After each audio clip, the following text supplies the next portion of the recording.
COVID-19 hôm nay, ca mắc mới tại 50 tỉnh thành, số tử vong giảm sâu.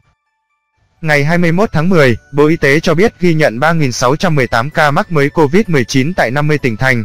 Với 1.649 ca cộng đồng, các ca tử vong do COVID-19 cũng giảm sâu, với 71 ca trong cả nước.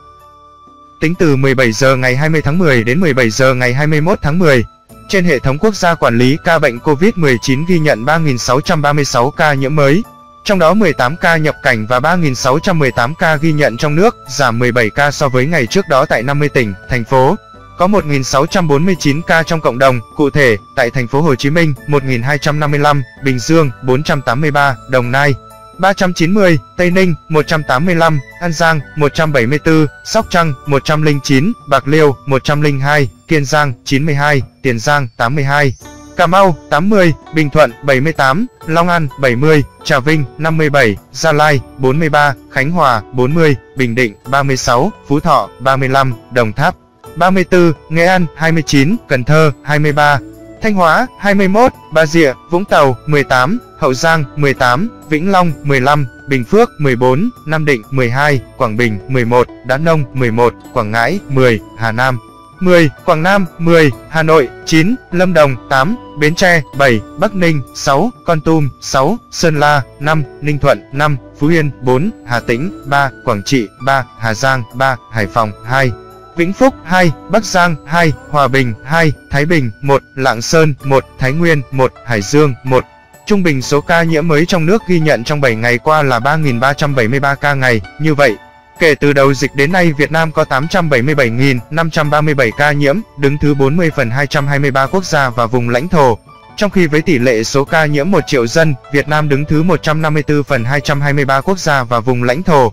Bình quân cứ 1 triệu người có 8.911 ca nhiễm. Trong đợt dịch thứ 4, từ ngày 27 tháng 4 năm 2021 đến nay, số ca nhiễm mới ghi nhận trong nước là 872.811 ca, trong đó có 795.307 bệnh nhân đã được công bố khỏi bệnh. Đến nay, cả nước có Bắc Kạn là tỉnh đã qua 14 ngày không ghi nhận trường hợp nhiễm mới trong nước. Ngoài ra có 17 tỉnh, thành phố không có ca lây nhiễm thứ phát trên địa bàn trong 14 ngày qua. Quảng Ninh, Vĩnh Phúc, Bắc Giang, Ninh Bình, Lạng Sơn, Sơn La, Yên Bái, Hà Giang, Lai Châu, Hải Phòng, Tuyên Quang, Thái Bình, Kon Tum, Hưng Yên, Điện Biên, Thái Nguyên, Hòa Bình.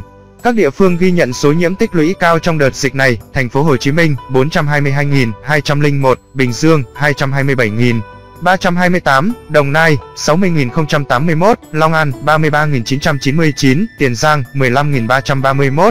Về tình hình điều trị, trong ngày có 1.541 bệnh nhân được công bố khỏi bệnh, nâng tổng số ca được điều trị khỏi lên 798.124 trường hợp. Số bệnh nhân nặng đang điều trị là 3.041 ca, trong đó thở oxy qua mặt nạ 2.109, thở oxy dòng cao HFNC 435, thở máy không xâm lấn 95, thở máy xâm lấn 381, ECMO 20. Về số ca tử vong, trong ngày ghi nhận 71 ca tử vong tại thành phố Hồ Chí Minh, 41, Bình Dương 12, Long An 5, An Giang 4, Sóc Trăng 3, Ninh Thuận 2, Đồng Nai 2, Quảng Ngãi 1, Hà Nội 1. Trung bình số tử vong ghi nhận trong 7 ngày qua là 77 ca ngày.